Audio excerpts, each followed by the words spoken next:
Well, hey you guys, it's been about 2 weeks, got another video blog for you, and guess what?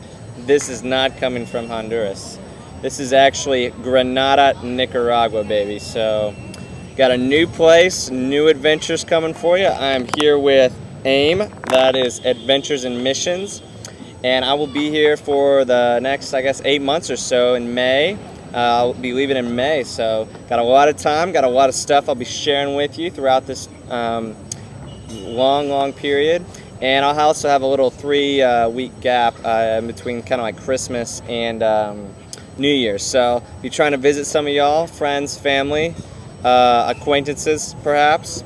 And so I just wanted to let you see Nicaragua and Granada specifically a little bit here. Here I'll give you a little panorama. Maybe you can see a little bit out in just a beautiful park area, and I must say it is gorgeous here. It's a little more hot, a little more humid than when I was in Peking. The elevation is not quite as high, but it is wonderful. Got awesome people we're meeting here, and also just wanted to share with you a little just about training camp. I wanted to do a video from there, but it did not happen.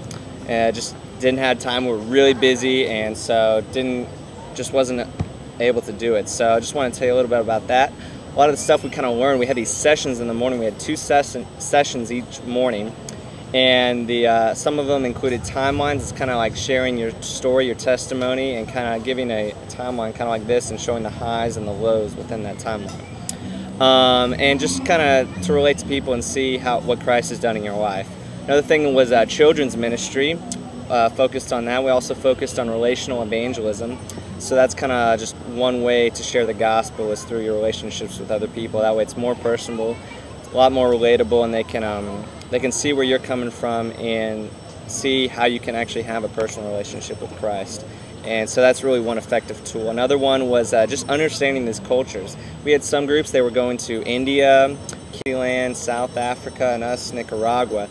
And they're very vast, they're very different, and especially different from an American culture. So there's kind of just things that you have to be aware of and understand. Handshakes, or like in India, you can't like show your soles of your feet to people, or you can only eat with your right hand, and just kind of little things you have to be aware of, and kind of the nuances of each culture that you go into. And you just have to be able to understand and just have a lot of respect for a culture that you're going into. Another thing was actually understanding our leaders as well. Just going in, we don't realize how many responsibilities they have laid upon them. And so that was one thing, and it was really encouraging just to see all they have to do and what we should do as servants to them and kind of followers.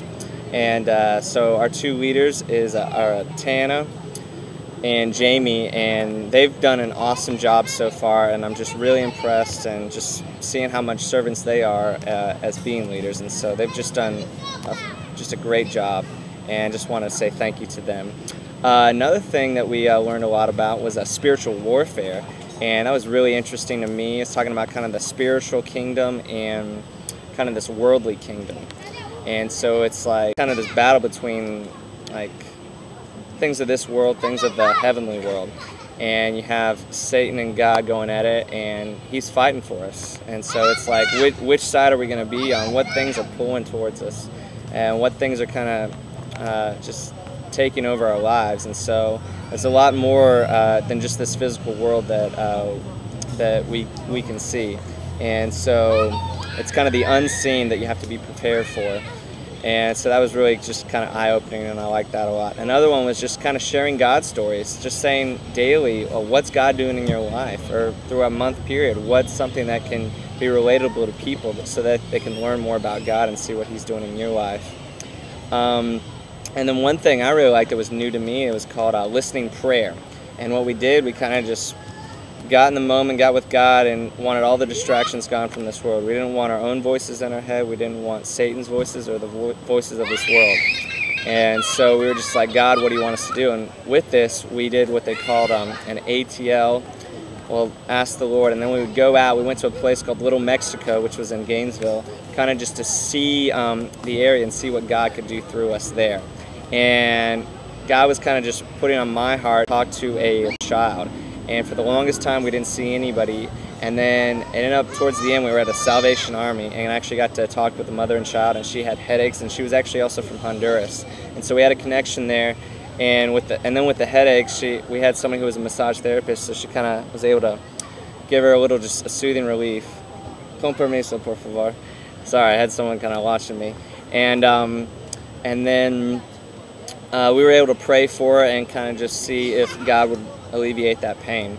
And I don't know if it was kind of immediate or whatnot. Gracias. Adios. One of the joys about being in a park, you have random kids come up and walk to you because you're a gringo, so they like to see what's fun. And I'm also on a computer talking to you, so a little weird. But Salvation Army and the Little Mexico thing was just really great, and just kind of being able to speak to them and see how they were doing. And then the last thing I just want to tell you about is also just the messages at night. They're really powerful. We had one worship service where it was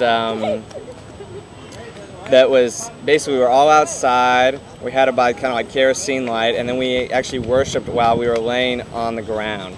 And so it was just a really, really fun time, and of God's creation in it. And so it was just the guys in the band, their worship was incredible. And just some of the messages and stuff. One theme was kind of reckless abandonment. And so it was just like, what are you not giving to God? And another thing I mentioned in our blog was a guide session about validation. Where are we finding our validation?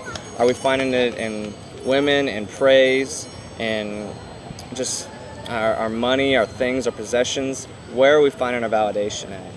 And what we have to gravitate towards is Christ and Him actually validating us. And so just the whole week was incredible to me and just amazing. And so here, Nicaragua, what we've done so far, it's been great. We've met with the K's, they're a family here down working, and we've talked with them, and they're going to be kind of our guides and just getting us things to do. And we also have 2 translators, Mario and Natalia, and then there's another worker. She's going to be here for about 2 years, kind of associated with AIM and Young Life. And adios. What can I say?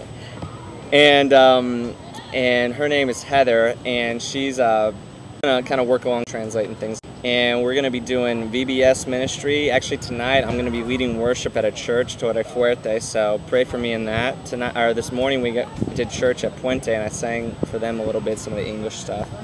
And last night we had an amazing just time of like 5 churches coming together, and it was a worship service that was just incredible. I mean, people get up off the ground, they go insane here, and just God's just really vibrant in this small little nucleus of churches here, and it's surrounded by all this darkness. And so it's just going to be amazing to see what happens. And por favor, adios, por favor. And so there's a lot of things to do. We even went to a rehab center where people can get help for just their drug abuses and their addictions. And we also, one of our first days we were here, we ended up going to a men's Bible study in the morning, and 3 people were led to the Lord. And so I just see so much potential for what Christ is doing here, and I'm so thankful that He sent me here. And I mean, honestly, it was not a place I intended really to go. I was like, Peru, I have friends, I have connections there, I want to go. But Christ led me here and led our group here, and we're going to be here for the next 8 months, and there's so much to do, and I'm so excited to see what else God is doing. We've already made lots of friends through the worship ministry, just playing with the band and stuff. Also at night we're playing soccer with all the locals around, and so we're just making these relationships, and hopefully that will bring fruit into them coming to know the Lord and getting introduced to the gospel. And so that's really what we're working on right now. We're also going to be doing stuff in hospitals and schools, in nursing homes, in jails, and so just any ministry outlet we can do. ESL teaching, just playing games, maybe playing soccer with the kids, and then afterwards showing them, hey, we like soccer, but we also like God. And so there's Catholicism, there's witchcraft, there's Mormonism, Hinduism, there's a lot of different things pulling up in spiritually. And it's just a dead place that Christ needs to be worshipped, and only a few do right now. And so, but I can just tell people are searching, they're eager, they're hopeless right now, and they're looking for just something that can fill that void in their life. And so that's what we're here to do. I can't wait to see what happens.